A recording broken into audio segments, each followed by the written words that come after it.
Mr. Silent Channel. Please don't skip the ads. Kabanata 11:21. Nang makita ang bahagyang sakam na mga mata ni Jingzi, si Mrs. Feng ay nahihiya, nagalit, at sinabi niya na ang iba ay hindi makatiis. Hindi ka ba nakalaban ng gusto ngayon lang? Sa pag-iisip nito, galit na galit si Mrs. Feng kaya nangangati ang kanyang mga ngipin. Kung hindi siya nag-alala tungkol sa pagdating ni Prefect Shu, kailangan niyang sabihin ito sa mukha niya. Madali itong sinabi ni President Jing. Sa tingin mo ba lahat ng tao sa mundo ay kasing tuwid ni President Jing? Nagalit si Mrs. Feng. Bagamat hindi siya nang ahas na sabihin ito ng lantaran, magagawa pa rin niya ang mga bagay na gaya ng pagpuna kay Wei. Pagdating sa integridad, kapag nagsasalita, sadyang idiniin niya ang kanyang tono. Bagamat narinig ito ni Prefect Shu, hindi niya naintindihan ang kahulugan nito. Tanging ang dalawang partidong kasali, sina Jingzi at Mrs. Feng, ang nakaintindi. Siyempre, naiintindihan din ni Qingqiu, na nakahiga sa tabi at nakikinig. Mukhang nahihiya si Jingzi. Hehehehe. Nagpatuloy si Mrs. Feng, sa mata ni Mr. Feng, ang Feng Family Restaurant ay higit na mahalaga kaysa sa akin.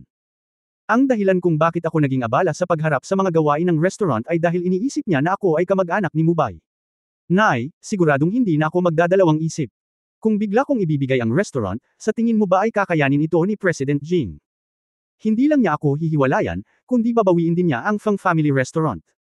Sa oras na ito, sumagot din si Gobernador Shu, higit pa riyan, ang bagay na ito ay nakakaapekto sa buong katawan. Tiyak na magtatanong si Officer Feng kung bakit ako magpapatuto. Pagdating ng panahon, siya ay mag-iimbestiga ng mabuti. Natatakot ako na hindi ko na maitatago ang ating relasyon.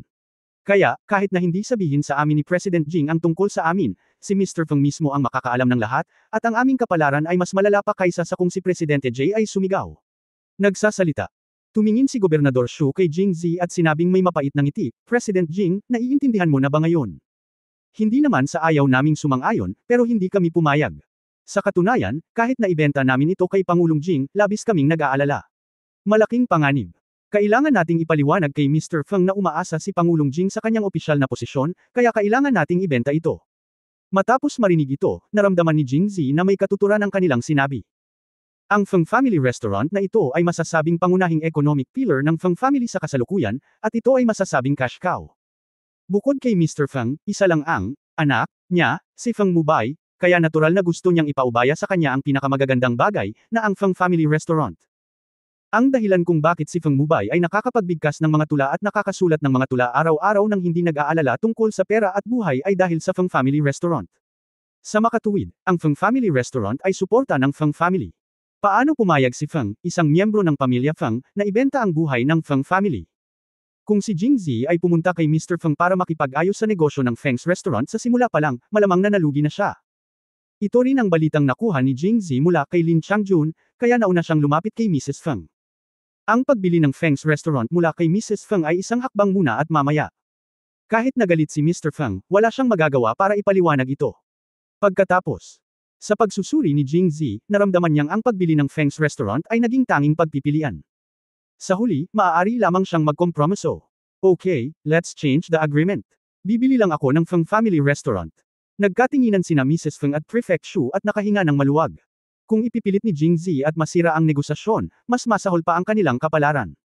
Sa makatuwid, para sa kanila, ang resultang ito ay ang pinakamahusay na resulta sa mga masama. Ngayon na nagpasya kang bumili o magbenta, ang susunod na focus ay ang presyo. 10,000 tael ng pilak. 10,000 taels. Nang marinig ang presyong iniulat ni Shu Taisho, halos sumigaw si Jingzi, bakit hindi mo ito kunin? Higit pa ba riyan ang 10,000 tael? Sabi ni Shu Taisho, tingnan mo si Mrs. Feng. Umiling si Mrs. Feng at mahinahong sinabi, hindi masyado.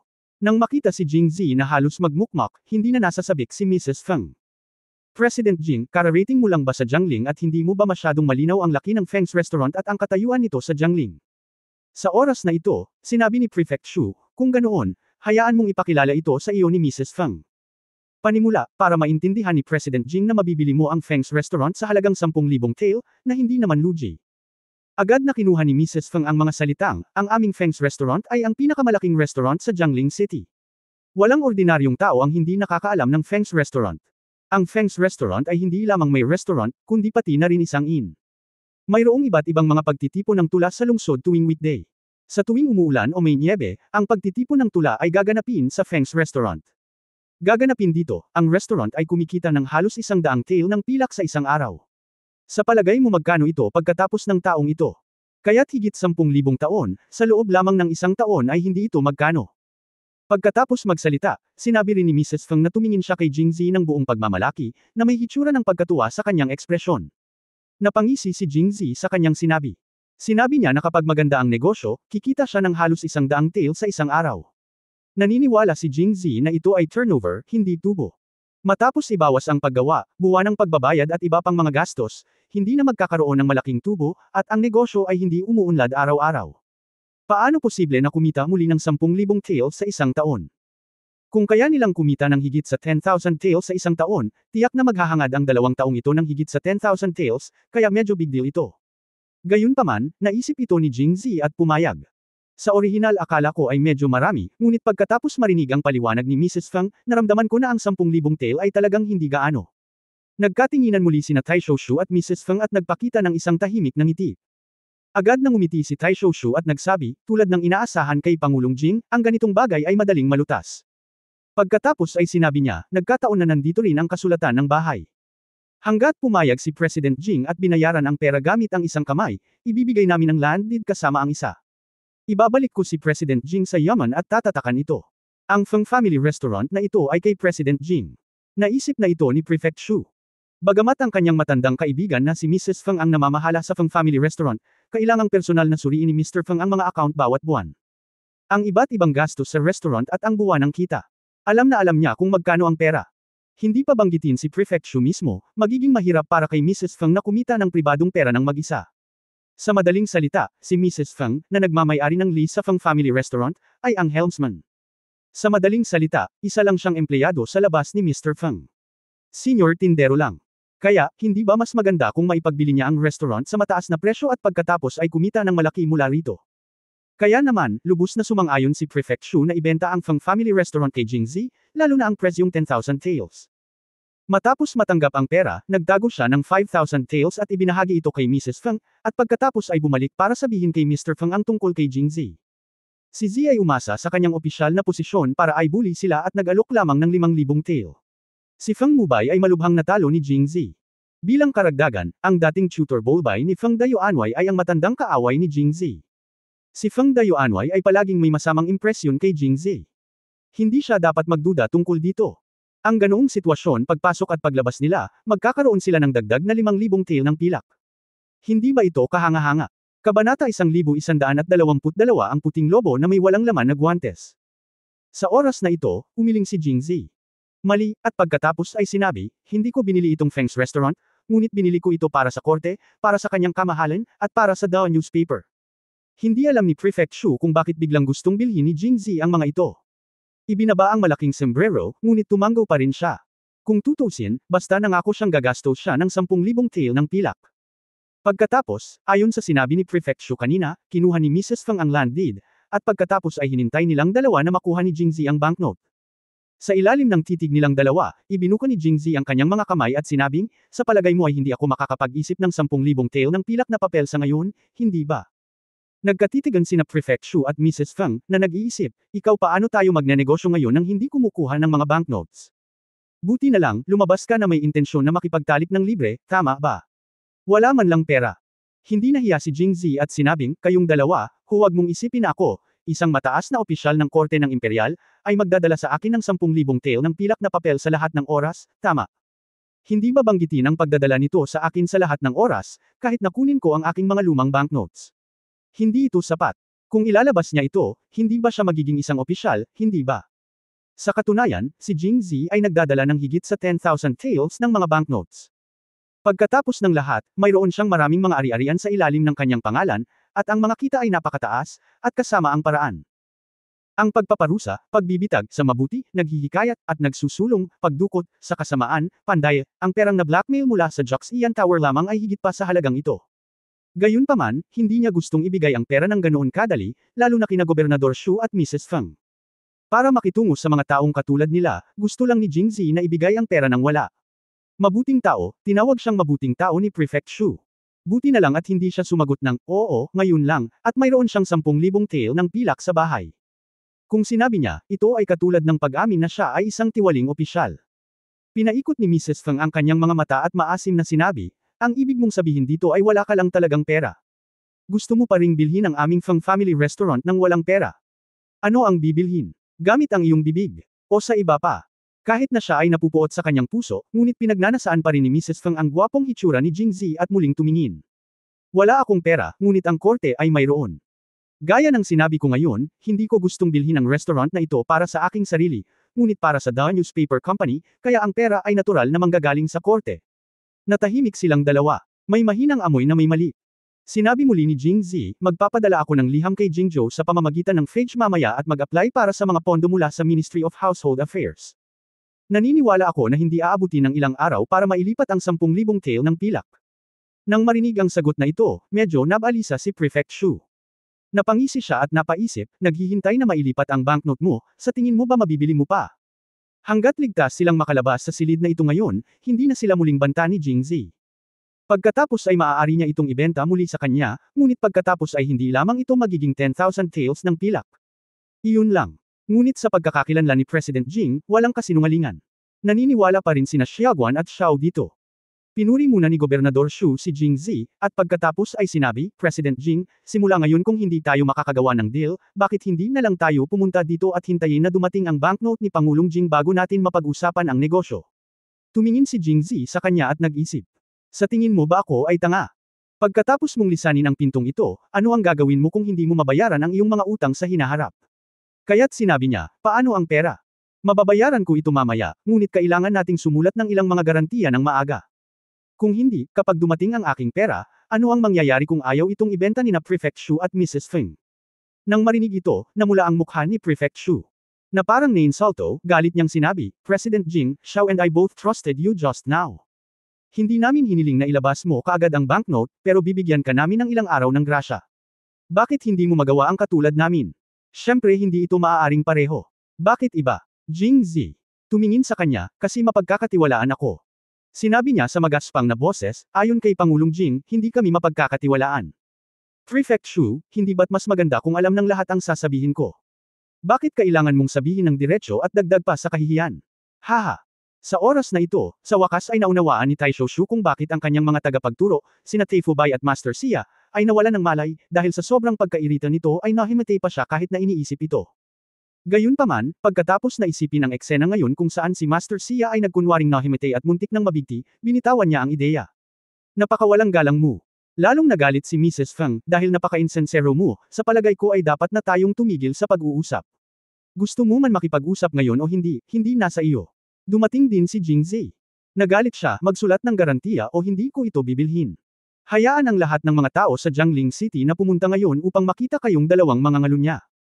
Oh, siya nga pala, si Mr. Feng ay palalayasin ka sa bahay pagdating ng panahon.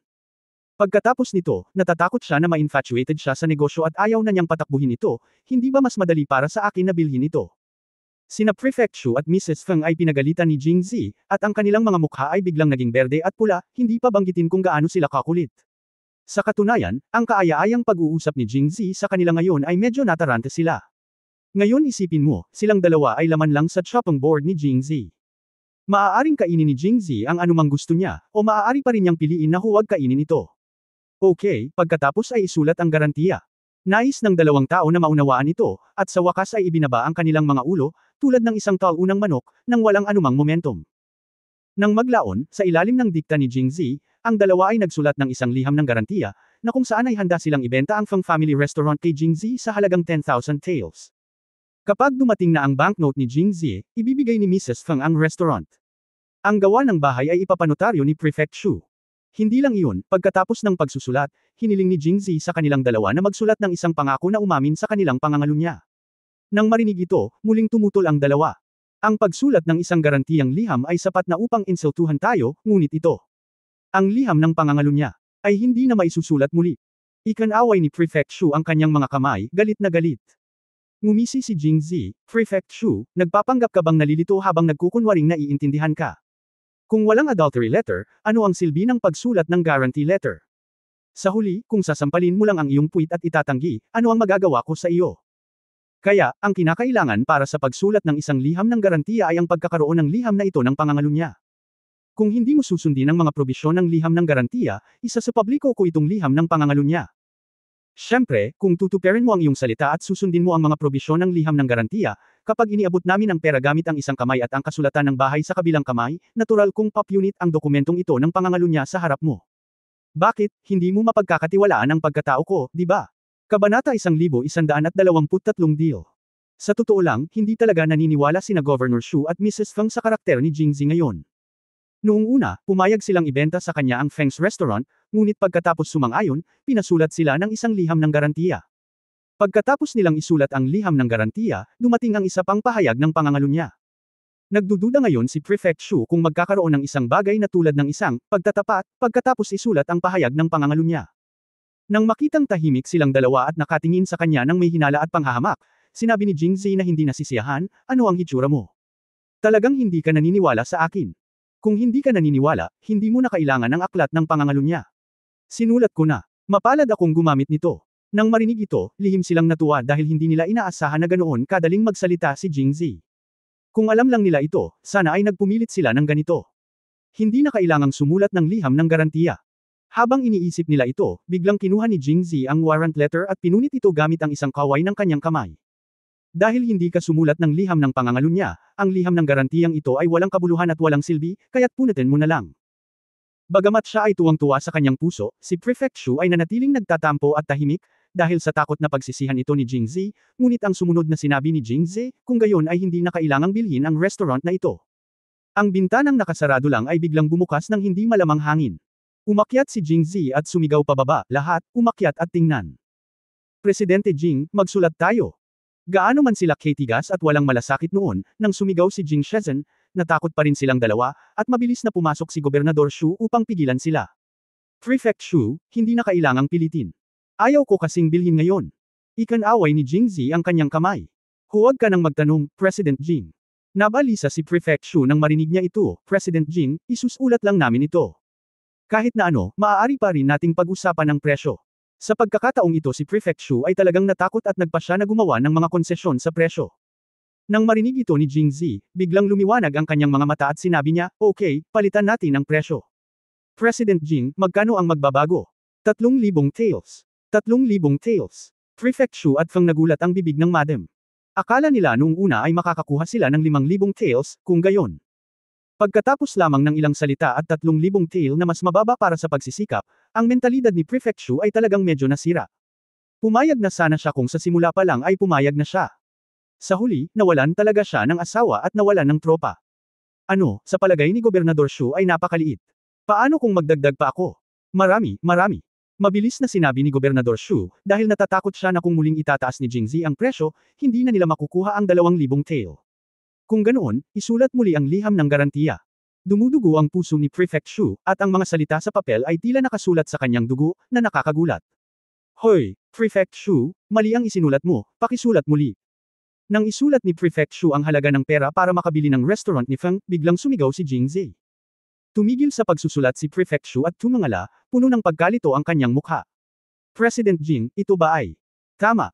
Habang sinasabi niya iyon, ibinaba ni Prefect Shu ang kanyang ulo para muling kumpirmahin.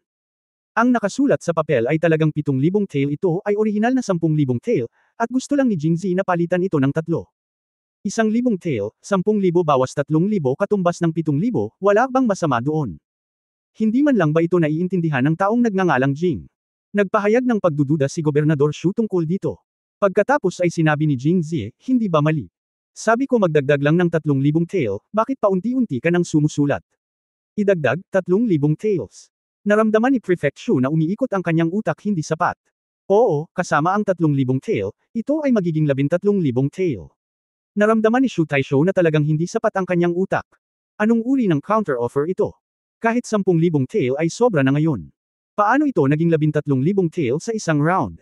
Sa oras na ito, biglang gustong maunawaan ni Prefect Shu ang isang bagay. Bakit nasabi na lang niya, masyadong maliit si Prefect Shu? Tapos dadagdagan ko pa. Noong una, inakala ni Prefect Shu na siya ay mali, ngunit ngayon na naiisip niya ito, sinadya niya talaga ito. Bigyan mo siya ng dagdag. Pumayag na sana ako kung alam ko kanina. Bagamat hindi ko alam kung bakit ganito si Jingzi, magiging tanga siya kung hindi niya ito sasamantalahin. Bakit, pinagsisihan ba talaga ito ni Prefect Shu?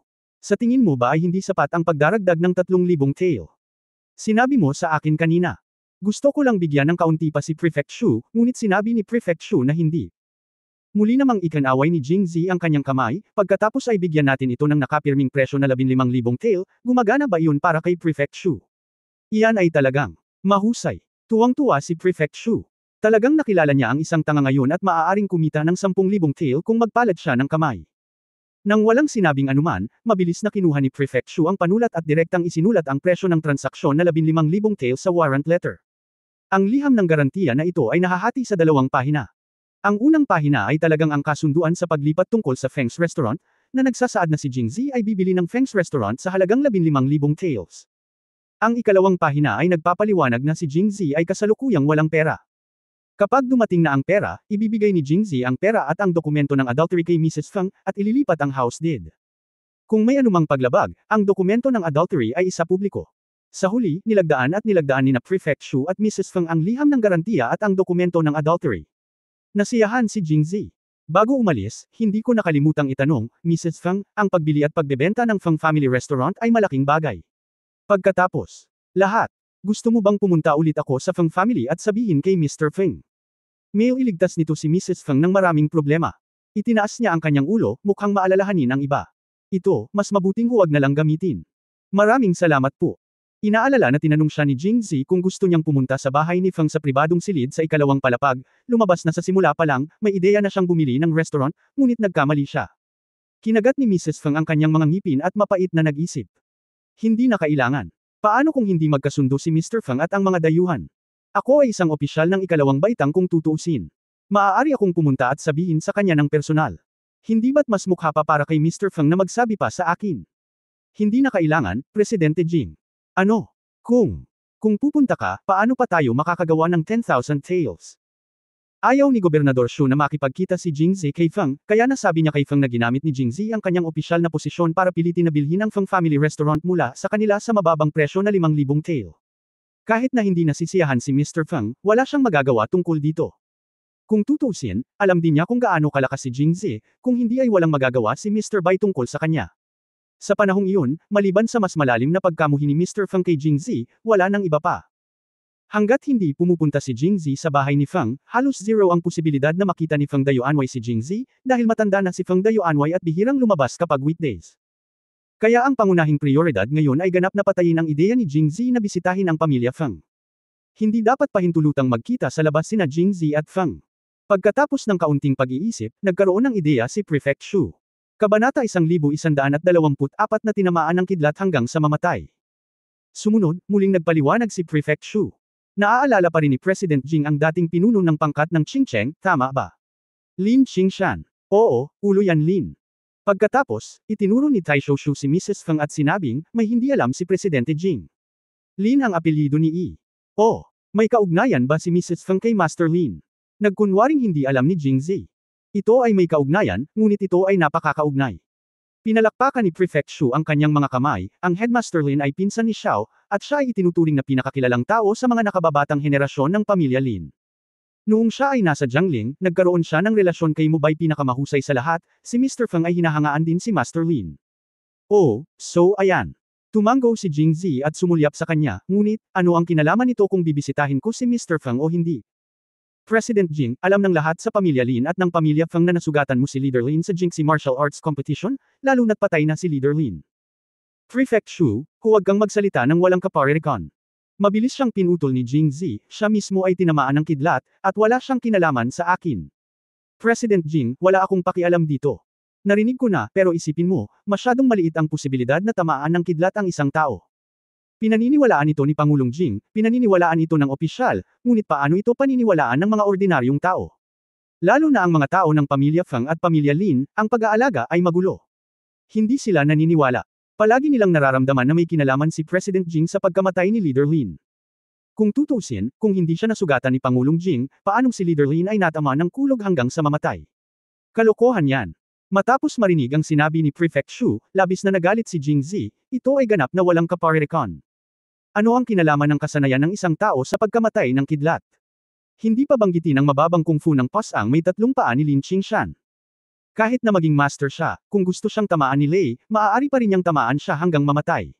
Sabi ni President Jing, napaka Pinunasan ni Shu Taisho ang pawi sa kanyang ulo at naisip niya, hindi ko akalain na gusto siyang hampasin ni Lei. Pero gusto mo siyang tadtarin. Ngunit ang pangunahing punto ay ang pamilya Feng at ang pamilyang Lin ay mga ordinaryong tao.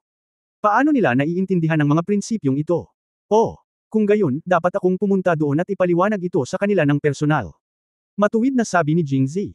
President Jing, hindi mo dapat gawin ito.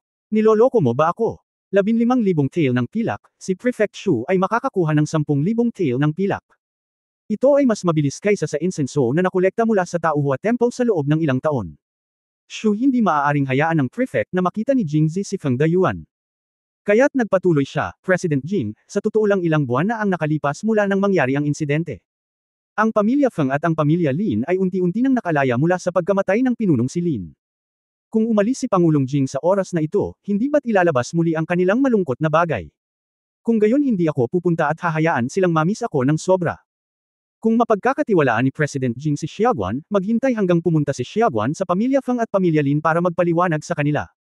Sumulyap si Jingzi sa kanya at sinabing, hindi talaga kita mapagkakatiwalaan. Nang makitang ibinuka ni Prefect Shu ang kanyang bibig na parang maiiyak na, nakangiting sinabi ni Jingzi, nagbibiro lang ako, kaya salamat Shu. Gobernador, tulungan mo akong magpaliwanag sa kanila. Busy ako at marami akong pupuntahan, kaya hindi ako bibisita sa bahay ni Feng. Ayos lang, ayos lang. Pinanood ni Shu si Jingzi na umalis. Pinunasan ng Prefect ang pawis sa mukha at umupo sa lupa. Nang marinig ang tunog ng mga yabag na nagmumula sa hagdan sa dulo ng koridor, tinulungan ni Mrs. Feng si Prefect Shu na tumayo at sinabing, hindi ko pa rin maintindihan. Paano siya magdadagdag ng 5,000 tael ng mag-isa? Nagdagdag pa siya ng 10,000 tael noon. Hindi ka man lang papayag. Magsasalita pa lang si Shu Taisho, naisip niya ang katabi at commandant kay Mrs. Feng. Pumunta si Mrs. Feng sa katabing pinto para tingnan. Bukas ang bintana, dapat umalis na ang tao. Kung tama ang hula ko, dapat ay si Qingqiu mula sa Qingyanman. Ngayon lang sinabi ng tindera na si Lin na nandito siya, ngunit kalaunan ay hindi niya alam kung saan siya nagpunta. Bumalik si Mrs. Feng at isinara ang pinto, nakaramdam muli ng kaunting pag-aalala, sa tingin mo ba ay magsasalita siya ng walang kaparirikon? Umiling si Shu Taisho nang hindi nag-iisip, kahit na magsalita ng kalokohan ang taong nagngangalang Jing, hindi magsasalita ng kalokohan si Qingqiu.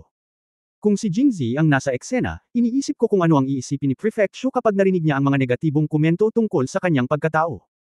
Sa oras na ito, patuloy na nagtanong si Mrs. Feng, sa tingin mo ba ay may anumang problema sa liham ng garantiya at ang dokumento ng pangangalo niya na kinuha niya.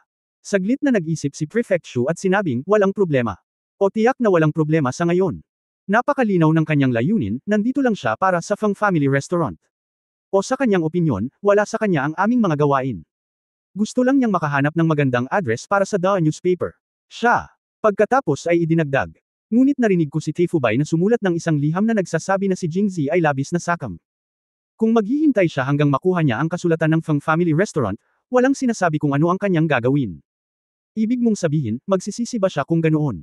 Pipilitin ba niya kaming ibalik ang pera kasama ang dokumento ng adultery? Nag-aalalang tanong ni Mrs. Feng. Napaka-posible. Kung susulat tayo ng liham ng pangangalo niya, magkakaroon siya ng ebidensya laban sa ating dalawa. Matapos marinig ang sinabi ni Shu Taisho, bamandong hininga din si Mrs. Feng at sinabing, ngunit ano ang magagawa? Kung ganoon, hiniling niya sa atin na magsulat, para magsulat lang tayo. Pagkatapos magsalita, inilibot niya ang kanyang mga mata kay Prefect Shu nang may labis na kawalang kasiyahan, hindi ba't kasalanan mo ang lahat? Sabi ko na ayaw kong gawin ito ngayon. Dahil sa sobrang pagkabalisa mo ay sabik ka kaya hindi ka pinahintulutang gawin ito, kaya nagkaroon siya ng pagkakataon na samantalahin ito. Tingnan mo kung ano ang nangyari ngayon. Nagmamadaling tiniyak siya ni Gobernador Shu, huwag kang mag-alala, Xiao, sa totoo lang hindi naman ito isang masamang bagay. Hindi ba ito isang masamang bagay? Makinig ka sa akin teka, kunin mo muna. Damit. Magsasalita pa lang si Shu Taisho, nakita niya ang malaking bahagi ng balat na puti niebe sa katawan ni Mrs. Feng, at agad na nag-react ang kanyang katawan. Mapapatunayan lamang nito na ang mga lalaki ay mga hayop sa mababang katawan. Sa oras na ito, naiisip pa rin niya ang ganoong uri ng trabaho, ngunit natatakot pa rin si Shu Taisho. Sa takot, napalunok siya ng laway at mabilis na pinaalalahanan siya na kunin ang kanyang damit. Natakot din si Mrs. Feng, at nagmamadaling pumunta sa dulo ng pakpak para kumuha ng damit. Pagkatapos nilang dalawa ay magbihis, ipinaliwanag ni Prefect Shu, nakatanggap ako ng sulat mula sa Grand Tutor ilang araw na ang nakalipas, na nagsasabi sa akin ng ilang bagay. Hindi ko dapat makuha ang asawa. Malapit na. Magkakaroon ng pag-aalsa sa Jingzhou. As long as that happens, bakit tayo matatakot sa isang nagngangalang Jing? At kapag natapos na siya, malamang na masira ang kanyang pahayagan sa daan. Pagkatapos ay gagamit ako ng ilang mga trick, at ang Feng Family Restaurant ay babalik sa ating mga kamay. Pagkatapos nito, kikita tayo ng ganoong netong kita. Maraming pera, ano ang hindi magandang bagay? Masayang nagsuri si Prefect Shu. Kung gayon, umaasa ako na ang araw na ito ay dumating sa lalong madaling panahon. Anabangan din ito ni Mrs. Feng. Kabanata 1125 isang trahedya na dulot ng isang pares ng malaswang pantalon. Kahit sina Prefect Shu at Mrs. Feng ay naririnig ang tunog ng pagbukas ng bintana sa tabi. Natural, hindi ito maitago sa tenga ni Jingzi, kaya hindi man lang niya nilingan ang pakpak sa tabi at sinundan na lang ito. Bumaba ang hagdan. Sa oras na ito, tanghali na, ang pinakaabalang oras ng araw para sa restaurant, at ang lobby ng Feng's restaurant ay masikip din, at ang mga labasan ay mahigpit na nakaharang. Gayunpaman, ngayon ay hindi dahil sa napakaraming tao ang kumakain, kundi dahil napakaraming tao ang nanunood. Shopkeeper Lin, sa tingin mo ba kailangan natin ng pagkain? Tama, paano kung nataman tayo ng kapirasong pantalon ng lalaki habang naglalakad tayo papunta doon? Kailangang ipakalat ito, para mabigla ang mga taga-Jiangling. Alam nating nataman tayo ng pantalon ng lalaki, saan natin ilalagay ang ating mga mukha? Old Song, ikaw ang nataman ng pantalon ng lalaki, hindi ako. Nataman ako ng pantalon ng babae. Tinamaan ako. Mabilis namang itinanggi ng lalaking tinawag na Lao Liu, na parabang isang napakaranggal na bagay ang matamaan ng salawal ng isang babae. Matagal ding sumakit ang ulo ng shopkeeper na si Lin, iniisip kung ganito kalakas ang ingay nyo dito, ayaw nyo bang malaman ng iba, o gusto nyo bang malaman ng iba ng mabilis? Mangyaring huminahon, ngunit ngayong nangyari ito, kailangan nating makahanap ng solusyon, tama ba? Nakangiting sabi ng tindera na si Lin. Sa katunayan, kung nangyari ang bagay na ito noong nakaraan, mas madaling malutas, dahil maraming tao ang nananatili sa Feng's restaurant, at hindi nabalitaan ng mga tao na magtapon ng mga bagay mula sa mga bintana at tamaan ang mga tao. Umakyat na lang kami ng mga tao para mahuli yung taong naghagis ng gamit. Hanapin lamang ito, at ang taong naghagis ng bagay ay mananagot sa lahat ng kabayaran. Kung hindi siya pumayag, ipadala na lang sa gobyerno. Siyempre, paano magkakaroon ng lakas ng loob ang isang hindi kwalipikadong tao na hindi magbayad pagkatapos mahuli? Gayunpaman, mayroon ding mga hindi nalutas na mga kaso. Sa huli, walang makakaalam kung sino ang nagtapon nito. Masisisi lang ang Feng Family Restaurant. Kung malubha ang pinsala, may babayarang pera. Kung walang pinsalang idinulot, ang pera sa inumin ay tatanggalin. Pero iba ngayon, dahil alam ng tindera na si Lin ang damit na panloob ng babae na nalaglag, at ito ay kay Mrs. Feng.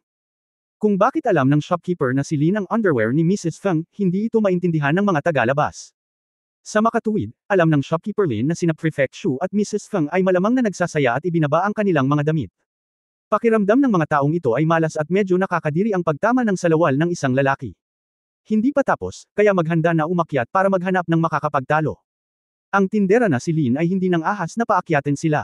Sino ang nakakaalam kung saan patungo ang labanan sa pagitan ni Mrs. Feng at Prefect Shu sa oras na ito? Hindi niya kayang sirain ang kanilang mabubuting gawa. At saka, kung makatagpo sila ng ganoon sa pagitan ni Mrs. Feng at shopkeeper Lin, siya, ang tindera, ay walang gagawin, kaya't sinubukan niyang i-comfort ang mga ito ng nakangiti. Solusyon. Hindi ba sinabi lang natin na ang bagay na ito ay walang kinalaman sa Feng's restaurant? Kaya hindi kailangang magbayad ng kompensasyon ang tindera na si Lin. Oo, akyatin mo na lang tayo. Dapat mahuli natin itong lalaking hindi nakakaintindi ng etika, hustisya at kahihiyan ngayon. Oo, naglakas loob kang gumawa ng mga maruruming bagay sa sikat ng araw. Gusto kong makita kung sino ang napakatapang. Sa gayon, isang grupo ng mga tao ang sabik na subukan at maghanda para umakyat sa itaas. Paano pumayag si shopkeeper Lin? Mabilis na magpadala ng mga tao upang harangan ang hagdan upang maiwasan silang umakyat. Hinarang nila si Jingzi sa pasukan ng hagdan, ngunit hindi siya nagmamadali. Sa halip, sumandal siya sa hagdan at nagmasid ng may interes. Nakakatuwa na ang serye ng mga bagay na ito ay nangyari sa pamamagitan lamang ng pagtapon nito. Shopkeeper Lin, ano ang ibig mong sabihin sa pagpapadala ng mga tao na hamarang sa hagdan? Shopkeeper Lin, hindi mo alam kung sino ang nagtapon nito, sinasadya mo bang hindi kami paakyatin? Ito ay wala, higit pa, tinitingnan si Lin pataas-baba. Ilang sulyap ang tindera at direktang sinabi, Tindero Lin, ang damit na panloob ng lalaking ito hindi ba sa iyo ito? Huwag kang ang magsalita ng walang kwenta. Naging abala ako sa ibaba, paanong sa akin ang mga underwear na ito? Tindahan ni Lin na mula ang mukha niya sa galit. Dahil hindi ito shopkeeper Lin, bakit patuloy kaming hinaharangan ni shopkeeper Lin na umakyat sa itaas? Tinanong ng lahat ang kanilang mga pagdududa. Iyon ay dahil mayroon tayong mga natatanging bisita sa itaas. Mahal na panauhin, bakit hindi tayo makaakyat? Gusto talagang sabihin ng shopkeeper na si Lin na si Prefect Shu ay nasa itaas, ngunit natatakot siya na ang pagsasabi nito ay parang, walang 300 tail ng pilak dito, at pagkatapos ay akayin silang isipin si Gobernador Shu na magiging kontraproduktibo. Hindi ito isang natatanging panauhin, ito ay. Nawala ng masabi ang tindera na si Lin at nag-alinlangan, hindi alam kung ano ang sasabihin. Lahat ng pumupunta sa restaurant ni Feng para kumain ay isang natatanging bisita. Ang dahilan kung bakit hindi pinapaakyat ng tindera na si Lin ang lahat ay dahil ayaw niyang maistorbo ang mga bisitang kumakain at nananatili sa itaas, lalo na sa takot na ma-expose ang kanilang privacy. Oo, iyon lang. Privacy. Agad na pumalakpak ang tindera na si Lin at pumalakpak. Matagal na niya itong iniisip ngunit wala siyang maisip na dahilan, at napakaganda ng salitang ito kaya nakatulong agad ito sa kanya. Pero bakit pakiramdam niya ay napakapamilyar ng boses? Paglingon niya, nakita niya, gaya ng inaasahan, na ang tumulong sa kanya ay ang gwapong binata na binalak niyang ibigay kay Mrs. Feng. Nakasandal siya sa hagdan ngayon, komportable at natural. Mukhang matagal na siyang naghihintay sa kwarto para dumating si Mrs. Feng, kaya lumabas siya sa kahon at tumulong para maibsan ang pagkubkob. Tinutulungan daw niya, pero ang totoo tinutulungan lang niya ang sarili niya. Kung tutusin, kung nasa kwarto siya ni Feng kapag masaya si Madam, tiyak na ayaw niyang maistorbo. Young Master, ang ganda talaga ng sinabi mo. Habang sinasabi niya ito, kumandat ang shopkeeper Lin kay Jingzi, na para bang nagpapasalamat sa kanyang pagdating para tulungan siya. Sino ka? Naghinala ang lahat dahil may mga taong nakilahok sa Peach Blossom Poetry Club ang halo-halong tao. Akala nila si Jingzi iyon, ngunit sa ilang sandali ay hindi sila naglakas loob na kilalanin siya. Hindi mahalaga kung sino ako. Nagmamadaling nagsalita si Jingzi, sa takot na ibunyag ng iba ang kanyang pagkakakilanlan, ang mahalaga ay walang dapat umakyat sa itaas para maghanap dahil lang sa 2 piraso ng damit. Kung tutusin, maliban sa gobyerno, ang mga pribadong individual ay hindi pinapayagang gumawa ng anumang basta-basta. Maghanap. Natigilan ang lahat sa sinabi ni Jingzi, at natahimik sandali ang eksena. Nang makita ito, nagpatuloy si Jingzi, sa katunayan, mabuti para sa lahat na huwag umakyat sa itaas upang maghanap. Ano ang pakinabang? Nagmamadaling tanong ng lahat. Lahat, isipin mo, hindi ba kadalasan sa Feng's restaurant kayo nagpapalipas ng gabi? Kapag dito kayo nagpapalipas ng gabi, sarili mo man ang dinadala mo o asawa ng iba, ikaw lang ang nakakaalam. Sabi pagdating nila dito, may maliit na bilang sa kanila na ibinaba ang ulo at tumingin sa paligid na may maingat na mga mata. Tila madalas na nilang ginagawa ang mga bagay tulad ng pagdadala ng asawa ng ibang tao upang umupo ng bahay. Si Jingzi ay nagpahayag ng matinding paghamak sa gayong mga tao. Kaya naman, siguradong ayaw mong may makapasok sa bahay at hahalungkatin sa oras na ito, di ba? Kahit sa private room ka kumakain, ayaw mong may mga estranghero na pumasok sa bahay, di ba? Kaya, hindi pinapayagan ng tindera na si Lin na makapasok ang lahat sa bahay. Protektahan ang privacy ng lahat sa hinaharap. Kabanata 1126 na salamat sa iyo at sa iyong pamilya. Ang pakikinig sa mga salita ni Jingzi ay mas mahusay kaysa sa sinabi ng shopkeeper Lin. Iniisip ng karamihan na may katuturan ang sinabi niya. Ang sinumang kumakain sa pribadong silid sa 2 palapag o nananatili sa inn sa 3 palapag ay tiyak na hindi nais na tretuhin ng basta-basta. Hindi kita iniistorbo, kaya tumanggo ako. Gayunpaman, ang ilang mga tao ay hindi masaya. Ang mga taong ito ay ang mga natamaan ng kanilang mga damit. Kung tutusin, walang magsasabi ng ilang salita kung nangyari sa kanila ang ganitong bagay. Ang taong natama ng malaswang pantalon ni Mrs. Feng ay walang alinlangan na pinakamadaling tamaan, dahil ang estilo at pattern ng malaswang pantalon ay mukhang usong-uso, at mayroon ding mahinang amoy. Noon, naitago na niya ang sarili niya. Kung alam niyang ang may-ari ng malaswang pantalon na ito ay si Mrs. Feng, na madalas ay tinuturing na dream lover nila at kaakit-akit pa rin sa kabila ng edad nito, malamang na mas excited pa ito at direktang kukunin ang malaswang pantalon bilang pamana ng pamilya. Siyempre, biro lang ito, pero maliban sa kanya, hindi masyadong maganda ang hitsura ng mga natama ng underwear ng lalaki. Sa oras na ito, may nagsabi, hindi natin ito mahahanap. Baka hinayaan na lang natin ito. Siyempre hindi natin ito pwedeng pabayaan. Hindi ba pumayag si shopkeeper Lin na bayaran ka? Oo, babayaran kita. Agad na nahuli ng shopkeeper na si Lin ang mga salita ni Jingzi at binigyan siya ng nagpapasalamat na ekspresyon. Kung tutusin, ang mga bagay na kayang lutisin ng pera ay wala, at lumipas na ang panahon at hindi pa tapos ang digmaan sa itaas. Gusto niyang asikasuhin agad ang bagay na ito bago pa man bumaba ang dalawa. Isang pagkain lang bilang kabayaran. Wala kaming pakialam. Oo, hindi namin kailangan ng iyong pagkain. Paanong isang pagkain lang? Masyado mong mababa ang tingin sa tindera namin na si Lin, no? Sinabi ni Jingzi sa mga salitang ito, ang mga taong ito ay naging matatag. Nasiyahan ang tindera na si Lin at nakinig sa kanyang patuloy. Una sa lahat ng pumupunta sa Feng's restaurant para sa hapunan ngayon ay walang bayad. Array. Sa sandaling lumabas ang mga salitang ito, ang mga tao ay agad na nasa sabik. Ngayon lang nila napanood ang saya na may mentality na, hindi bagay sa kanila, pero ngayon, biglang bumagsak ang benefits, at naging energetic silang lahat. Kung tutusin, magiging tanga kung hindi ito samantalahin. Itong young master. Paano? Bakit exempted ang lahat ng bayarin? Yung mga tinamaan. Iisa lang. Ang tindero na si Lin ay medyo nababalisa at kinindatan si Jingzi ng ilang beses, na parang sinasabing, anong ginagawa mo? Agad na sinabi ni Jingzi, Tindero Lin, bagamat ang iba ay hindi natama ng kanilang mga damit, isipin mo ito, kung may iba pang maglalakad dito ngayon, hindi ba't sila rin ang tatamaan? Sino ang makakasiguro na hindi tayo tinamaan ngayon? Hindi ba sila tatamaan sa hinaharap? Bagamat ang iba ay hindi tinamaan, sila ay nasa ilalim pa rin ng matinding psikolohikal na presyon. Para lang sa kadahilanang ito, hindi masyadong maraming upang i-treat ang lahat sa isang pagkain, tama? Hindi naman masyado. Sa sandaling matapos magsalita si Jingzi, bago pa makapag-react ang tindera na si Lin, nagsimulang magsalita ang lahat sa mga salita. Siyempre, dapat suportahan ng lahat si Jingzi, tutal, lahat sila ay gustong ma-exempt sa bill. Para naman sa tindera na si Lin, medyo madilim ang kanyang mukha, guro, kailangan mong payagan akong gawin ito. Kailangan mo pa bang isipin ito? Ang nahulog ngayon ay mga damit.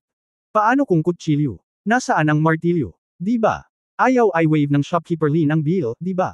Bago matapos magsalita si shopkeeper Lin, naunawaan ng lahat ang ibig niyang sabihin at hinayaan siyang mag-isip tungkol dito. Ayaw mo bang i-wave ang bill? Agad siyang binati ng lahat. Ikanaway ni Jingzi ang kanyang kamay para senadoryasan ang lahat na tumahimik at sinabing, huwag masyadong excited. Ano ang malaking bagay para sa isang malaking tindero na tulad ni shopkeeper Lin na bigyan ng libreng pagkain ang lahat? Ang tindero na si Lin ay hindi ayaw pumayag, ngunit iniisip niya kung paano ito gagawin. Hayaang kumain ang lahat ng mas kasiya siya. Hindi na kailangang magpasalamat sa akin ng tindera Lin sa pagligtas ko sa iyo, ito ang dapat kong gawin. Ako ay lubos na nagpapasalamat sa iyong buong pamilya. Bago ibuka ng shopkeeper Lin ang kanyang bibig para magsalita, ibinalik ni Jingzi ang pabor. Paano pa siya magpapasalamat kay Jingzi ngayon? Kinamumuhian na niya siya hanggang kamatayan. Gusto ko ring i-wave ang bill, pero hindi akin ang ganoong kalaking restaurant. Paano ako magkakaroon ng karapatang ito? Sa oras na ito, muling nagsalita si Jingzi, syempre, kung ayaw talagang i-wave ni shopkeeper Lin ang bayarin, huwag kang magalit sa kanya. Dapat mas maunawaan mo kung gayon, hindi lahat ay maaaring magmadali sa itaas upang maghanap muli. Kung ang lahat ng mga bisita sa kainan at hotel ay natatakot, magkano? Magdurusa ba ang Feng Family Restaurant? Ito ay higit pa sa halaga ng pagpapagamot. Lahat sa isang pagkain, kaya hindi natin dapat gawin ito. Sa labas, natahimik muli ang lahat. Ang mga taong pumupunta sa lobby sa unang palapag upang kumain ay mga ordinaryong tao, habang ang mga pumupunta sa ikalawa at ikatlong palapag upang kumain at manatili ay mayaman o mahal, at ang kanilang konsumo ay natural na mas mataas kaysa sa lobby sa unang palapag. At sinabihan sila ni Jingzi na huwag gawin ito, ngunit bakit kakaiba ang tunog ng lahat, na para bang hinihikayat niya sila? May ilang matatalinong tao na ang nag-react at agad na sumigaw, kung hindi kailangang magbayad ng shopkeeper na si Lin para sa order ngayon, magmadali akong umakyat para maghanap ulit mamaya. Pupunta rin ako. At ako. Ano pang hinihintay mo? Sige hanapin mo ulit. Sige lang. Nag-react ang lahat at gustong subukan ito. Sa oras na ito, ganap na nataranta ang shopkeeper Lin. Kung ang lahat ng mga taong ito ay sumugod sa itaas, ang Feng Family Restaurant ay magiging ganap na magulo, at kung ano ang nangyari kina Mrs. Feng at Prefect Shu ay malalantad din. Sa panahong iyon, hindi lang pera ang magiging usapan. Kaya nag-isip siya sandali at ikanaway ang kanyang kamay, okay, libre ang pagkain ng lahat ngayon. Okay. Tuwang-tuwa ang lahat, at pagkatapos ay yumuko silang lahat kay Jingzi, salamat, guru. Tiningnan ng shopkeeper na si Lin ang eksenang ito at malapit nang umiyak ng walang luha, exempted ka lang ng labor at management sa bill, bakit hindi mo pasalamatan ang labor at management para pasalamatan siya? Sa sandaling ito, paano niya titignan si Jingzi nang may pasasalamat? Kakainin ko sana siya ng buhay, dahil nakita na niya na hindi siya handang tumulong sa kanya mula pa sa simula, ngunit upang saktan siya. Gayunpaman, hindi lahat ay nasisiyahan sa kabayarang ito. Halimbawa, ang mga talagang nataman sa ulo ng kanilang damit na panloob at damit ngayon ay parang hindi balanse kapag nakikita nila ang masasayang mukha ng ibang tao. Ang mga tinamaan ay halatang kami, paano sila makakakuha ng parehong benepisyo sa amin? Nasasakta na ako sa iniisip ko lang. Hindi, kailan kami pumayag na bayaran siya para sa isang pagkain lang? Nagkatinginan ang mga taong gustong maunawaan ito, at pagkatapos ay tumayo ang lalaking natamaan sa ulo ng damit na panloob ng lalaki, umubo ng 2 beses at nagsabi, Tindero Lin, hindi pa tayo nagkasundo. Sa oras na ito ay hindi pa nakaka-recover si shopkeeper Lin mula sa kalungkutan sa pagbabayad sa lahat para sa isang pagkain. Nang bigla niyang marinig ang pangungusap na ito, lalo siyang hindi komportable, nabayaran ko na ang lahat, at hindi ka pa rin sumasang-ayon. Bakit hindi ka pumunta sa langit? Kabanata 1127 hindi nawawala ang pagkain. Sumunod, malamig na sumulyap sa mga taong ito ang tindera na si Lin, at pagkatapos ay galit na sinabi, nangako ako na babayaran ko ang lahat, ano pa ang hindi mo nasisiyahan? Siyempre hindi kami nasisiyahan. Ang mga taong iyon ay sumigaw kaagad, kung ito ay isang pagkain lamang, na pagkasunduan namin ngayon, bakit maghintay hanggang ngayon? Sabihin sa iyo, hindi ka namin mamimiss ang pagkain na ito. Pagkatapos. Pagkarinig nito, Tindero Lin magalit na sana siya, ngunit bigla na naman siyang nagtiis, at hindi niya maiwasang magdesisyon, dahil hindi sila pumayag, bakit hindi na lang sila sumama? Kaya hindi makakahanap ng mali sa kanya ang iba, di ba? Kung tutuusin, ang may-ari ng ibang tao ang hindi sumasang-ayon, kaya bakit siya nagmamalasakit sa kanyang sariling negosyo? Sa karamihan, ang kabayaran ay ilang tail ng pilak para sa bawat taong nataman, ngunit ilan sa kanila ang naroon. Ito ay mas mahusay kaysa sa hilingin sa lahat na pumunta ng libre. Sa pag-iisip nito, mas naging masaya si Shopkeeper Lin, okay, dahil hindi ka pumapayag sa exemption ko, ano ang gusto mo? Shopkeeper Lin, mali ang pagkakaintindi mo. Nakita na ni Jingzi ang iniisip ni Shopkeeper Lin.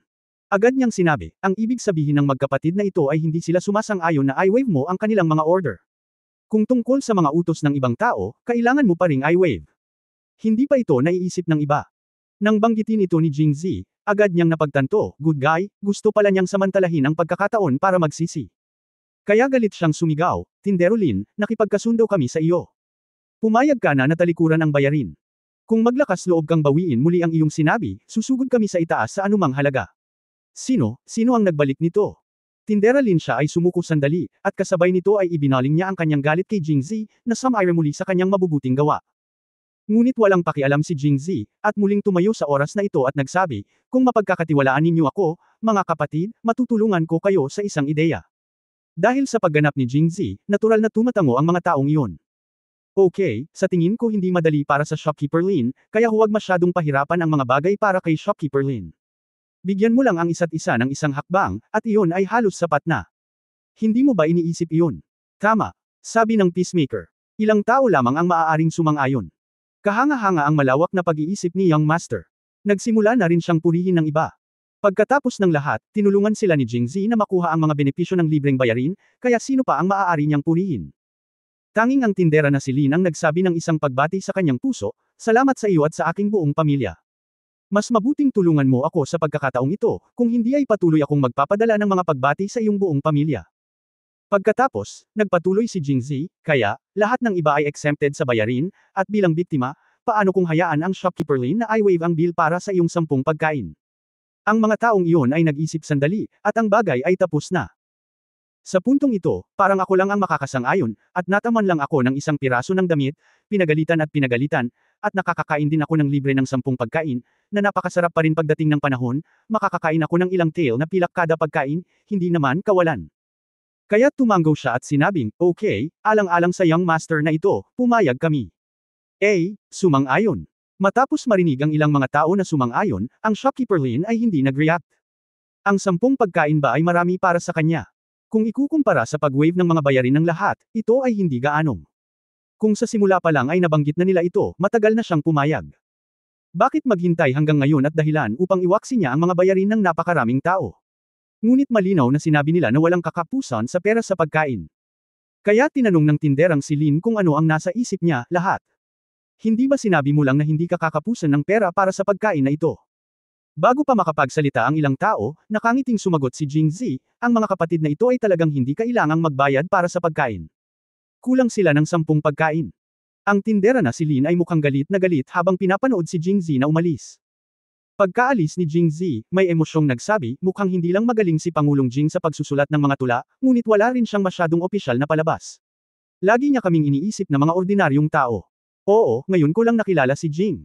President, akala ko paprotektahan niya sila dahil sa relasyon sa Fang Family Restaurant. Hindi ko talaga inaasahan. Mukhang hindi totoo ang narinig natin tungkol kay President Jing noon. Nag-uusap ang lahat. Tila, ang ilang mga tao sa bulwagan ay kagagaling lang sa Peach Blossom Poetry Fair, kaya kilala nila si Jingzi, ngunit wala silang oras upang pag-usapan ito. Ngayong wala na si Jingzi, malaya na silang nakakapag-usap. Tanging tindera lang na si Lin ang medyo nalilito, ano ang pinagsasabi mo? Ano si Pangulong Jing? Sino si Pangulong Jing? Ang lalaking nataman sa ulo ng underwear ng lalaki ay hindi talaga kilala si Jingzi. Ngunit sa sandaling umalis si Jingzi, sinabi sa kanya ng iba. Sa mga oras na ito, malamig siyang ngumuso at tumingin sa tindera na si Lin ang may matinding paghamak. Haha, hindi mo man lang kilala si President Jing. Tindera Lin, hindi ka masyadong magaling dito. Si President Jing ay natural na si President Jing ng The Newspaper.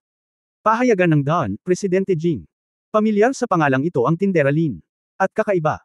Ang pamilyar ay ilang beses na talaga niyang narinig ang pangalang ito, lalo na noong mga pagtitipon ng tula sa mga restoran, at narinig niyang binanggit ito ng maraming beses ng mga scholar.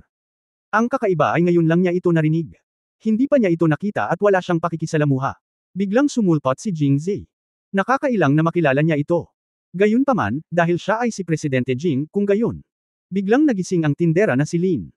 Ang marangal na opisyal ng ikalawang baitang ay pumunta sa Feng Family Restaurant upang makipaglaro sa isang friendly match kay Mrs. Feng, tama ba? Hindi, kailangan kong pumunta at abisuhan ka kaagad. Sa pag-iisip na ito, tatakbo na sana sa itaas si Shopkeeper Lin, ngunit bago pa siya makaakyat ng 2 hakbang ay may humawak sa kanya. Shopkeeper Lin, anong problema mo? Pumayag ka tapos tumakas ka. Hayaan mong sabihin ko sa iyo, hindi mo magagawa ito. Pumayag kang i-wave ang panukalang batas sa harap ni Pangulong Jing. Kung maglakas loob kang babalikan ang iyong salita, kahit sirain natin ang iyong restaurant ngayon, mayroon pa rin kaming suporta ni Pangulong Jing. Oo, kung maglakas loob kang bawiin ang iyong salita, sisirain namin ito. Inakala ng lahat na tatakas si Tinderlin, at napuno sila ng galit. At sa garantisadong ni Jing Zi, puno sila ng kumpiyansa. Sinong nagsabing gusto kong tumakas? Kinasusuklaman ng tindera na si Lin si Jing Zi ngayon.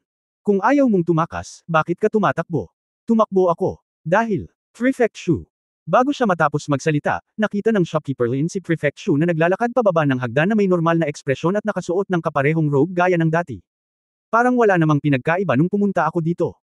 Ngunit may matalas na mata si Shopkeeper Lin, at nakikita niya ang pagkakaiba sa isang sulyap. Nagpalit si Prefect Shu ng bagong pantalon, at kung tama ang hula niya, tiyak na napalitan din ng bagong pares ang malaswang niyang pantalon, dahil kasalukuyang ibinabato sa lupa ang malalaswang pantalon niya.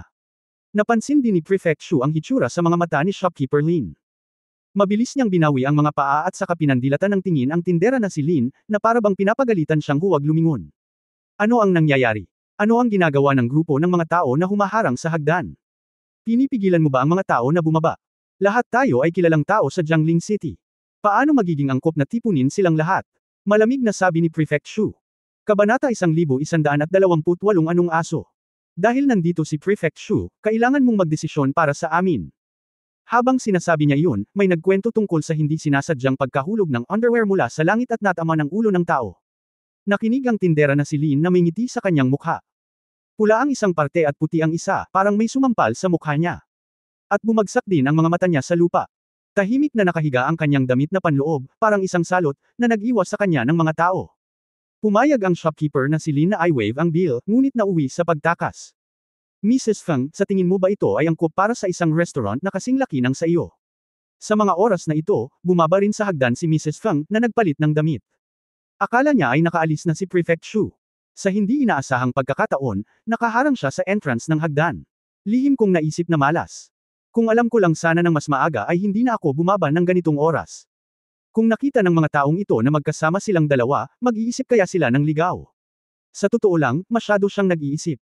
Sa oras na ito, paano magkakaroon ng panahon ang mga taong ito para makipagchismisan tungkol sa kanilang dalawa? Lahat sila ay nag-iisip kung paano tutuperin ni Shopkeeper Lin ang kanyang pangako. Sino ang nakatakas? Nang makita ng Shopkeeper Lin si Mrs. Feng na bumababa, naalala niya ang paksa at mabilis niyang sinabi, Madam, ngayon lang dumating si President Jing mula sa The Newspaper. Hindi ko inaasahan na napakabata at gwapo ni President Jing. Miss Lan, gwapo, kaakit-akit, at talented, simple lang siya. Ang shopkeeper na si Lin ay isang taong hindi naghahangad ng pag-unlad sa pamilya Lin, kung hindi ay hindi siya anyayahan ni Mrs. Feng na bumisita sa tindahan, kaya limitado ang kanyang kultura at maiisip niya ang mga ilang papuri na ito. Bihira talaga ang bokabularyo. Nang pinupuri niya si Jing Zi, lihim pa niyang kinindatan si Mrs. Feng. Ang dahilan kung bakit niya ginawa ito ay talagang para sabihin sa kanya ng palihim na ang gwapong binata ay si Jing Zi, para hindi ito ihayag mamaya sa harap ni Prefect Shu. Bibig. Hinahamak lang ng lahat ang kanyang pagganap.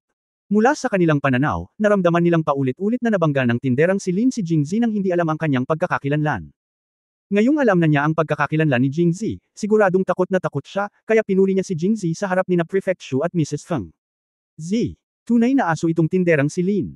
Gayunpaman, gaano man siya nagpuri, ang utos ngayon ay dapat na iwaksi. Malamang naintindihan ni Mrs. Feng ang ibig sabihin ng tindahan Lin, at sabay buntong hininga sa kanyang puso, dahil alam nilang huli na. Bago siya makapagsalita, sinabi ni Prefect Shu, Naku, alam ko na ang tungkol dito. Inimbitahan ko si President Jing, at nagkataon kaming nag-usap tungkol sa ilang bagay. Pagkatapos ng pag-uusap, umalis muna si President Jing. Sa katunayan, pumunta si President Jing dito sa aking imbitasyon. Imposibleng hulaan ng lahat na ang underwear ng lalaki ay pag-aari ni Prefect Shu, ngunit nakonsensya siya bilang isang magnanakaw, at palaging nararamdaman na ang mga mata ng lahat ng nakatingin sa kanya ay tila nakikita sa kanya, kaya nakaramdam siya ng hindi komportable sa buong paligid, at sinadya niya itong sinabi para makagawa ng alibay. Pagkatapos niyang sabihin iyon ay bigla siyang nakaramdam ng pagka-relax. Ayaw niyang lumaki pa ang usapin ng pagkabasag ng kanyang pantalon sa isang tao, kaya tumingin siya kay Lin at seryosong sinabi, "Tindero Lin, mula nang nangyari ito sa Feng Family Restaurant, ikaw ang may kasalanan. Ano ang nangyari sa restaurant?" At kahit si President Jing ay pumayag na iwaksi ang bayarin sa kabayaran. Ang tindera Lin ay walang ibang dapat sisihin. Pagkatapos magsalita, sinulyapan niya si Mrs. Feng at sinabing, "Mrs. Feng, sa tingin mo ba tama ang sinabi ko?" Prefect Shu, talagang tama ka. Ayon sa kahilingan ni President Jing, hindi lang lahat ng naririto ay walang bayad ngayon, ngunit makakatanggap din sila ng isang bote ng alak. Para sa mga nataman, libre pa rin sila ng 10 beses. Bahagyang yumuko si Mrs. Feng sa lahat. Sa isang makajos na ugali, at ang aming Feng Family Restaurant ay tiyak na magpapalakas sa pamamahala nito sa hinaharap upang matiyak na ang ganitong uri ng bastos na mga bagay tulad ng paghampas ng pantalon at paghampas ng mga tao ay hindi na mauulit. Sa dulo ng pangungusap, ibinaba ni Mrs. Feng ang kanyang ulo at bahagyang tumingin. "Hong, hindi ko alam kung galit ba siya o nahihiya. Salamat, Mrs. Feng." Tulad ng inaasahan kay Mrs. Feng. Maliban kay Mrs. Feng, walang ibang tao ang may ganitong katapangan. Ang lahat ay agad na nambobola sa kanya, ngunit mayroong maraming pangungutya kay Tindahan Lin sa kanilang mga salita. Lumabas si Jing Zi mula sa Feng's restaurant na na-refresh ang pakiramdam. Si Mrs. Feng at Tindera Lin ay tila pinagsamang kalapitang mababa ang lipad at bugaw. Ang dalawa sa kanila ay nagdulot ng kapahamakan sa maraming mga young masters. Siyempre, para mismo sa mga young master na iyon, marahil hindi ito isang kalamidad. Pagkatapos ng lahat, sa panahon ni Jing Zi, kung nangyari ang ganitong bagay, lahat ng keyboard warrior ay magsasabi ng isang bagay na malungkot, "Bitawan mo ang batang iyon at hayaan mo akong gawin ito." Ngunit ang marangal na karakter ni Jing Zi ay nagpasya na hindi niya dapat gawin iyon kay Mrs. Feng. Ang pag-iisip tungkol sa ganitong uri ng aktibidad ay nagagalit sa akin, kaya normal na ay target sila. Ang susunod na hakbang ay upang makakuha ng pera. Ang 15,000 tael ng pilak ay hindi maliit na halaga. Ngunit nang maisip niyang napakaraming pera ang malapit nang makapasok sa kanyang bulsa, naging masaya si Jing Zi. Sumunod ay tumingin siya sa paligid sa kalsada. Tumalon si Chinkyo sa labas ng bintana at dapat na naghihintay sa kanya sa labas, ngunit hindi niya mahanap ang figure nito matapos tumingin sa paligid. Bumalik ba siya sa Chindian Gate mag-isa? Posible rin na siya ay dapat na naghihintay para sa kanyang pagdating sa kanyang pinto. Sa ganitong pag-iisip, ganap na natutunan ni Jing Zi ang aral na natutunan niya sa Kunlun Mirror noong nakaraang pagkakataon, at nagplanong bumili muna ng ilang bagay sa lungsod, at pagkatapos ay bisitahin ang Chindian Gate. Pagkakatawid pa lang ng intersection ay huminto na siya. "Zir!" Lumingon si Jing Zi at nagliwanag ang kanyang mga mata. Sa oras na ito, nakatayo sa eskinita sa tabi nila sina Pei Yangxi, Lin Warner at Chinkyo, na matagal na niyang hinahanap. Tatlong magagandang babae na nakatayong magkasama ay parang isang magandang tanawin. Maging ang eskinita na iyon ay halatang mas maliwanag kaysa sa ibang kalye. Ang ilan. Marahil ay nag-aalala sila na ang tatlo sa kanilang pagpapakitang magkasama ay magdulot ng kaguluhan at mga nanonood, kaya ang tatlong babae ay tumayo sa eskinita, at si Lin Warner ay kumakaway sa kanya. Nagmamadaling tumakbo si Jing Zi, bakit nasa labas ang magkapatid? Habang sinasabi niya iyon, sinulyapan niya si Chinkyo, na parang tinatanong kung ano ang nangyayari. Bahagyang kumunat ang noo ni Chinkyo, kumurap sa kanya, at pagkatapos ay umiwas ng tingin ng hindi tumitingin sa kanya. Natarante si Jing Zi. Muli niyang nilingon sina Pei Yangxi at Lin Weiner at nalaman niyang matamang nakatingin sa kanila ang dalawang babae. "Pang-apat na ate, ikapitong ate, bakit ganito ang tingin mo sa akin at sa pangatlong kapatid? Para kang nagtatanong sa isang preso." Hindi direktang tumugon sa kanya si Lin Warner. Tumingin siya kay Jing Zi, pagkatapos ay kay Chinkyo, at sa wakas ay binawi niya ang kanyang mga mata at tumingin kay Jing Zi nagtanong, "Zir, ano ang ginawa mo ngayon? Pumunta ka sa Feng's restaurant para pag-usapan ang negosyo. Nang lumabas ka sa bahay ni Lin, hindi mo ba sinabi sa ikapitong kapatid? Oh, business pala ang pinag-uusapan natin. Mag-isa ka ba o kasama ang pangatlong kapatid?" Sa oras na ito, nagtanong si Pei Yangxi sa tabi niya. "Dapat kasama si third sister.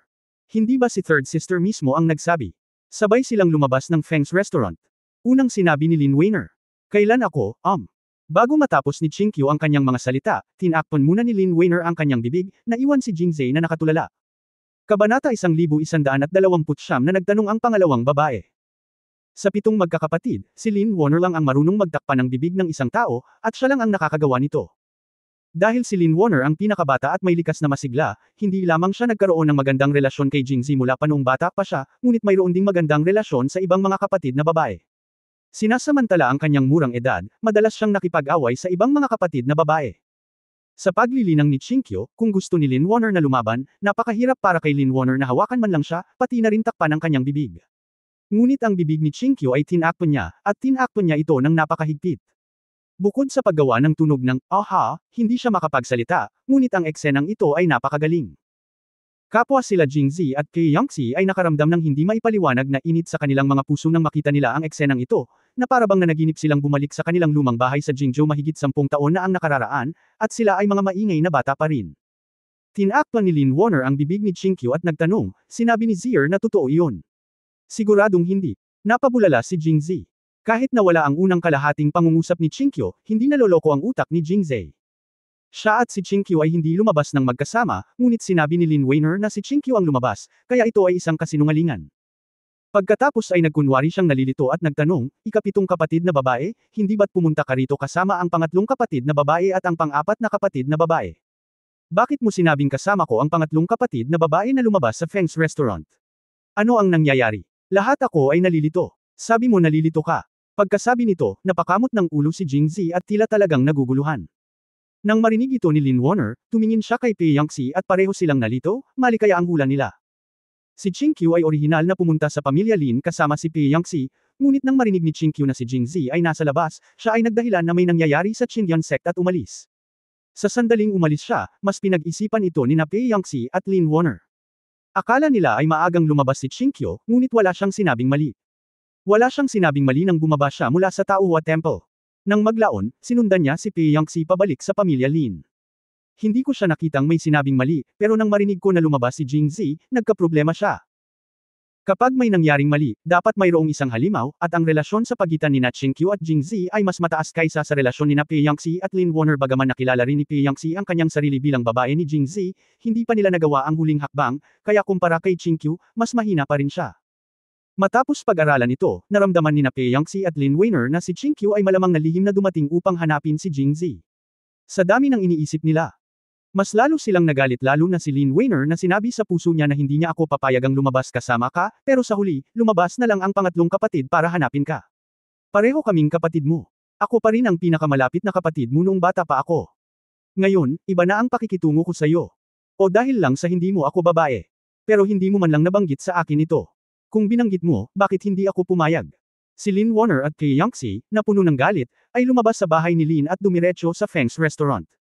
Gayunpaman, hindi pa sila nakakarating sa Feng's restaurant. Pagdating nila sa eskinita sa likod ng restaurant, nakasalubong nila si Chinkyo. Nang makita ni Chinkyo silang dalawa, pareho silang nataranta.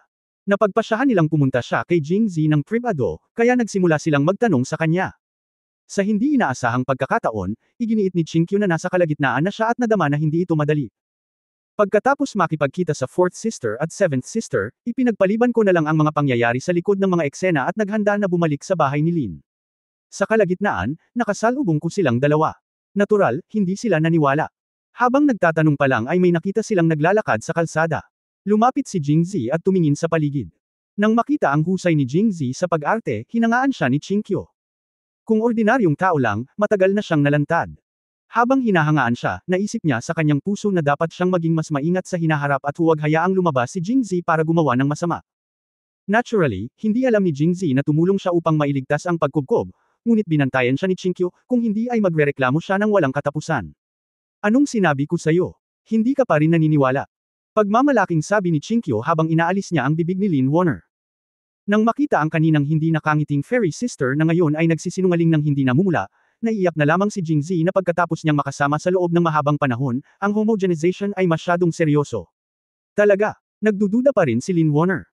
Matapos marinig ito, ngumiti si Jingzi at nagsabi, oo, maaaring hindi ako paniwalaan ng ika-4 na kapatid na babae at ang ika-7 kapatid na babae, ngunit sinabi ito ng ika-3 kapatid na babae, kaya hindi ka dapat maniwala. Hindi nagsalita si Lin Warner, ngunit sumulyap kay Kei Yangtze, pagkatapos ng ilang mata, naramdaman ng dalawa na tila nagkamali sila sa pagkakataong ito. Kaya't muling nagtanong si Kei Yangtze, bakit ka lumabas sa Feng's restaurant? Kumusta ang talakayan? Siyempre naayos na ang negosyo, kung hindi bakit ka palalabas? Nakangiting sabi ni Jingzi. Talagang pumayag si Mrs. Feng na ibenta ang Feng Family Restaurant sa iyo. Nauna nang sinabi ng Feng Family na ang Feng Family Restaurant ay hindi kailanman ibebenta. Nang sabihin ni Jingzi na naayos na ang negosyo, si Lin Weiner ang pinaka-nagulat. Una, dahil nanirahan siya sa Jiangling sa loob ng maraming taon, napakalinaw niya tungkol sa mga tao at bagay sa Jiangling City. Alam niya kung ano ang ibig sabihin ng Feng Family Restaurant kay Mrs. Feng at sa Feng Family. Paano siya madaling pumayag na ibenta ang restaurant? Higit pa rito, siya at si Jingzi ay hiwalay sa loob ng maraming taon, at hindi niya talaga alam ang tungkol sa kasalukuyang mga kakayahan ni Jingzi, kaya naman labis siyang nabigla. Likas na napag-uusapan ang negosyo. Hindi raw nila ito ibebenta dahil hindi natutugunan ng mga kondisyon. Kapag sapat na ang mga kondisyon, paanong walang dahilan kung bakit hindi mapag-usapan ang negosyo? Masayang nagsalita si Jingzi, na may kaunting pagmamalaki. Mrs. Feng gumawa ng kondisyon sa iyo. Kumunat ang noo ni Lin Warner matapos itong marinig. Tiningnan niya si Jingzi pataas at pababa, pagkatapos ay biglang lumapit sa kanya, at pagkatapos ay tulad ni Chinkyu dati, naamoy niya ito, at pagkatapos ay dahan-daang lumuwag ang kanyang mga kilay. Narinig ko mula sa iba na hindi malinis ang pribadong buhay ni Mrs. Feng. Anong mga kondisyon ang inilagay niya sa iyo? Hindi naman siguro ganoon. Masama, di ba? Walang airtight wall sa mundong ito, kaya may mga nagchichismis pa rin tungkol sa pag-iibigan ni Mrs. Feng ng pribado. Gayunpaman, sa ilalim ng kontrol ni Prefect Shu, walang sinuman sa Jiangling ang nang-ahas na sabihin ito ng hayagan, at si Mr. Feng ay hindi lumalabas sa loob ng maraming taon. Hindi niya alam. Siya nga, pero ayaw isipin ng seventh sister kung gaano katapat ang kapatid mo, paano siya papayag sa mga kondisyon niya. Sabi ni Jingzi, tinatapik ang kanyang dibdib. Sa katunayan, nang dumating si Lin Warner ngayon, natakot si Jingzi dahil sa kanyang karanasan. Siyempre, hindi lang siya ang natakot, kundi pati si Chinkyo. Dahil matagal nang naging matalik si Jingzi kay Chinkyo, at ang kanyang katawan ay halos nagdadala ng kanyang pabango. Kung naamoy ito ni Lin Warner, ang mga kasinungalingang sinabi nila ay magiging maliwanag. Kaya medyo kinabahan si Jingzi, ngunit sa kabutihang palad, dahil sa mga naisip na dahilan, palaging nararamdaman ni Lin Weiner na kung gagawa ng kakaiba sina Jingzi at Mrs. Feng, tiyak na magkakaroon ng malakas na bango sa kanyang katawan. Si Chinkyo ay karaniwang hindi naglalagay ng pulbos at ang bango sa kanyang katawan ay pabango lamang sa katawan. Ang bango ay medyo magaan, kaya hindi ito naamoy ni Lin Warner. Nalantad ang kabanata 1130 Chinkyo. Ang sagot ni Jingzi ay agad na gumuhit ng pagkakaisa ng tatlong babae sa mga mata at mapang abusong, thumbs. Hindi nahiya si Jingzi at nagpatuloy, si Mrs. Feng ay isang negosyante kung tutuusin. Pagkatapos kong ibunyag ang aking pagkakakilanlan, kahit na siya ay may puso, hindi siya magkakaroon ng lakas ng loob na hilingin sa akin ang mga ganitong kondisyon. Kaya, nagsimula siyang makipag-ayos sa presyo sa akin. Kaya, sa wakas ay pumayag ka sa presyong iminungkahi niya. Oo, hindi naman mataas, kaya pumayag ako. Ang 15,000 taels ay hindi mataas. Sa oras na ito, umimik si Chinkyo. 15,000 taels. Natigilan sina Pei Yangxi at Lin Weiner nang marinig nila ito. Napagtanto ni Chinkyo na siya ay nagkamali, at ang kanyang mukha ay namula. Nakatingin lang siya kay Jingzi para humingi ng tulong, ngunit ibinuka ni Jingzi ang kanyang mga kamay. Medyo walang magawa, at masasabi ko lang na wala akong maitutulong. Pagkatapos mag-react ni na Pei Yangxi at Lin Weiner saglit, alam na nila kung ano ang nangyayari. Nag-cross arm si Lin Weiner at sinabing, "Okay, third sister, sabi mo hindi ka nagsinungaling sa sinuman. Sabi mo hindi mo siya natagpuan. Alam mo pa nga kung magkano ang presyong nakipagnegosasyon siya para sa negosyo. Shu, sa tingin mo ba tanga kami ni fourth sister?" Ito, na. Nag-alinlangan si Chinkyo. Bagamat sa ilalim ng impluensya ni Jingzi, okay lang sa kanya na magpanik ng kaunti, ngunit kailangan niyang harapin ang mga ganitong emergency. Naliligaw talaga siya. Fourth sister, seventh sister, sa tingin mo ba ay posibleng dumaan si third sister sa ilalim ng Feng Family Restaurant, at ako ay nasa bintana ng wing malapit sa kung saan dumaan si third sister.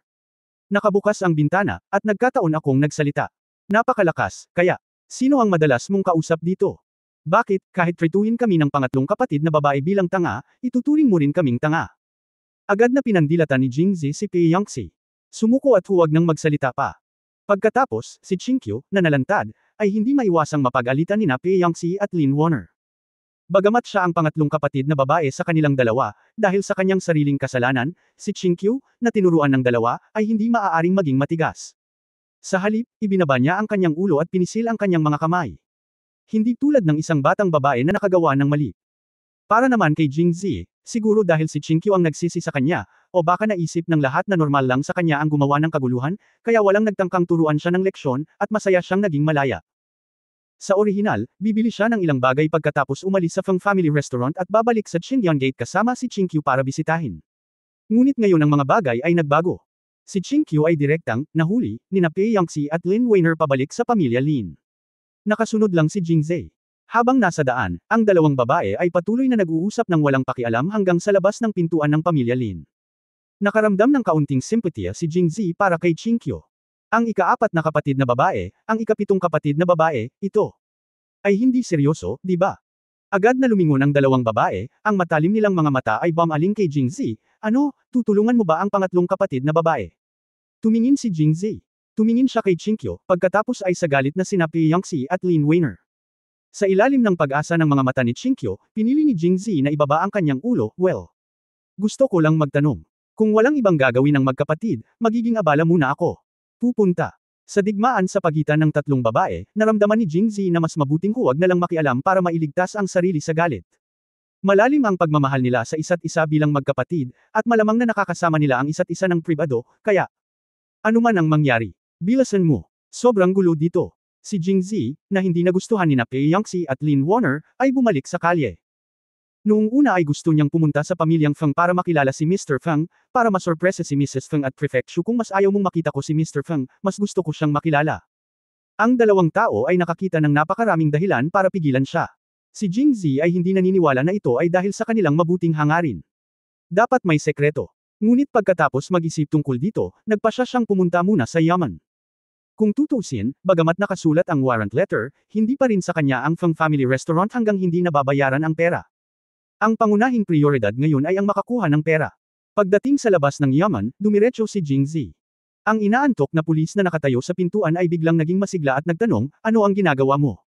Ang pulis na nagbabantay sa pinto ay hindi nagkaroon ng pagkakataon na pumunta sa Peach Blossom Poetry Club, kaya hindi niya nakilala si Jingzhe. Matapang. Ito si President Jing. Bago pa makapagsalita si Jingzhe, tumakbo palabas ang pulis na dumaan sa pinto nang makita niya si Jingzhe.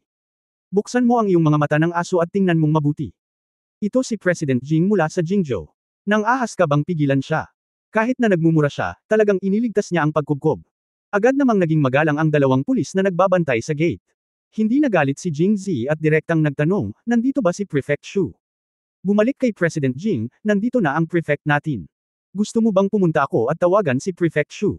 Saglit na nag-isip si Jingzhe, iwinagayway ang kanyang kamay at sinabing, hindi na kailangan, hindi ako pumunta rito para hanapin siya. Hindi nakaimik ang pulis. Bakit mo tinanong si Prefect Shu kung hindi mo siya tinanong? At saka, kung pupunta ka sa yaman sa halip na hanapin si Gobernador Shu, maaaring hinahanap mo ang bilanggo. O siya nga pala, dalhin mo ako sa kulungan ngayon. Pupuntahan ko ang mga monghe na nahuli mula sa Taohua Temple ngayon. Sabi ni Jingzhe, kulungan. Bakit, hindi. Nagkataon ding pumunta si Prefect Shu sa bilangguan. Si Master Kung Jing, ang dating abot ng Taohua Temple, ay ang childhood friend ni Prefect Shu. Siya ay isang matandang kaibigan.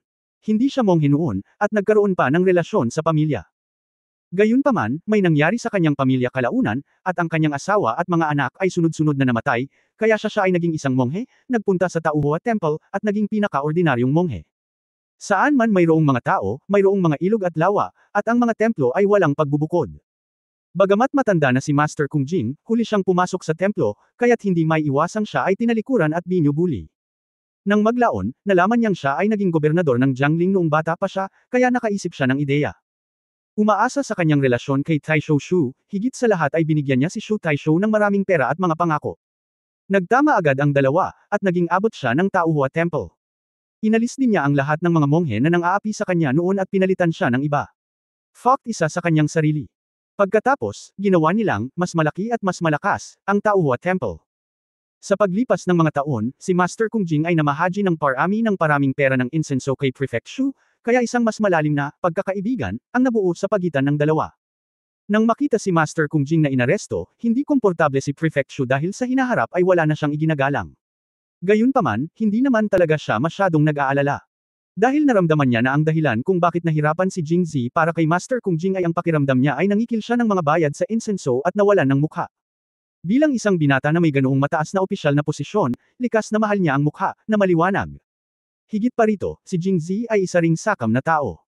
Gusto rin niyang gamitin ang pagkakataong ito para makakuha ng mas maraming pera. Ngayong nakakuha na siya ng libu-libong tail ng pilak mula kay Master Kung Jing, dapat siya ay masiyahan. Kaya kailangan lang nating ikulong si Master Kung Jing ng ilang araw, at pagkatapos ay palayain sila sa sandaling umalis si Jingzhe sa Jiangling. Gayunpaman, mas maingat pa rin si Gobernador Shu, at plano niyang bigyan si Master Kung Jing ng ilang karagdagang tagubilin. Gatlang M.